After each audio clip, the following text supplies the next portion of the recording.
बच्चों, आप सबका हमारे चैनल में स्वागत है। आज हम एक नया टॉपिक लेकर के आए हैं और वो क्लास 9th में एक चैप्टर है एक्सपोनेंट्स एंड रियल, घातांक एवं वास्तविक संख्या। ये चैप्टर बहुत ही इंपॉर्टेंट है और अक्सर कॉम्पिटिटिव एग्जाम में क्वेश्चन से पूछा जाता है। वो एसएससी का भी हो सकता है, वो यूपी सीजीएल भी हो सकता है, वो एसएससी का हो सकता है, वो रेलवे का हो सकता है, वो इंटेलिजेंस ब्यूरो आईबी का हो सकता है, वो यूपीएससी का किसी भी एग्जाम में मैथमेटिक्स में जो क्वेश्चन पूछे जाते हैं वो एक्सपोनेंट से आते हैं। तो उसी पे हम कुछ क्वेश्चंस की चर्चा करते हैं जो आपके लिए काम आएगा, तो आप लोग इसे ध्यान से देखें और समझें। चलिए समय न लेते हुए हम सीधे बात करते हैं। निम्न प्रश्नों के सही उत्तर छांटिए और लिखिए। Find out correct answer.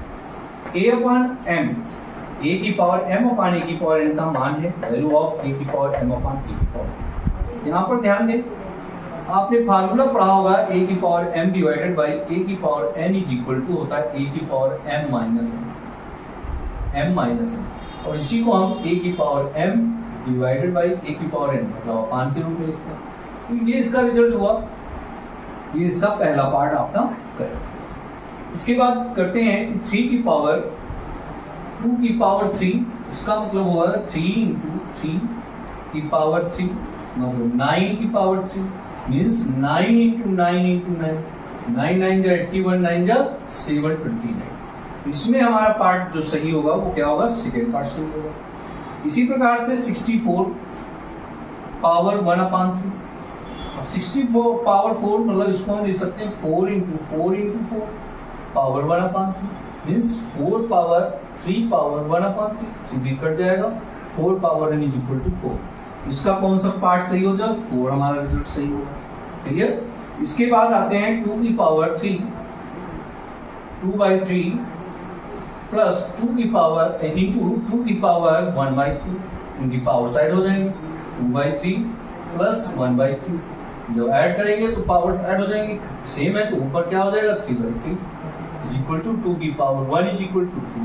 इसमें 2 ऑप्शन आपका सही होगा, तो इसका 4 पार्ट सही हो गया। अब इसके बाद फिर आता है 3 करनी में घनमूल निकालना है 125 इंटू 27।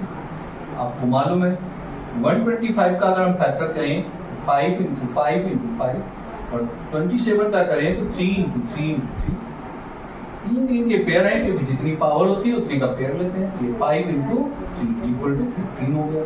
यहाँ पे कौन सा पार्ट सही होगा, फर्स्ट पार्ट आपका 15 करेक्ट होगा। इसके बाद 2 की पावर 0 प्लस 8 की पावर 0 अपान 6 पावर 0। आपको मालूम है फार्मूला आपने पढ़ा होगा a की पावर 0 इज इक्वल टू 1 होता है, तो यहाँ पे 1 प्लस 1 अपान 1 हो गया, मतलब 2 अपान 1 इज इक्वल टू 2। तो इसका कौन सा पार्ट सही होगा, आपका सेकेंड पार्ट सही होगा। तो हमें उम्मीद है कि आप सब लोगों को समझ में आ गया, लेकिन फिर भी एक बार रिवाइज कर देते हैं। a की पावर m अपान a की पावर n का मान जो होगा वो a की पावर n माइनस n होगा। 3 की पावर 2 की पावर 3 का मान क्या होगा, 729 होगा। 64 की पावर 1/3 किसके बराबर होगा, 4 के बराबर होगा। 2 की पावर 2/3 2 की पावर 1/3 किसके बराबर होगा, 2 के बराबर होगा। और क्यूब रूट 125 27 का क्या होगा, क्योंकि 25 का 5 और 27 का 3, 5 3 15 होगा। और 2 की पावर 0 प्लस 8 की पावर 0 अपान 6 पावर 0, क्योंकि a की पावर 0 इज इक्वल टू 1 होता है, तो 1 plus 1 upon 1 2 upon 1 is equal to 2 होगा।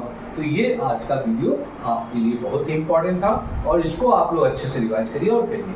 Thank you.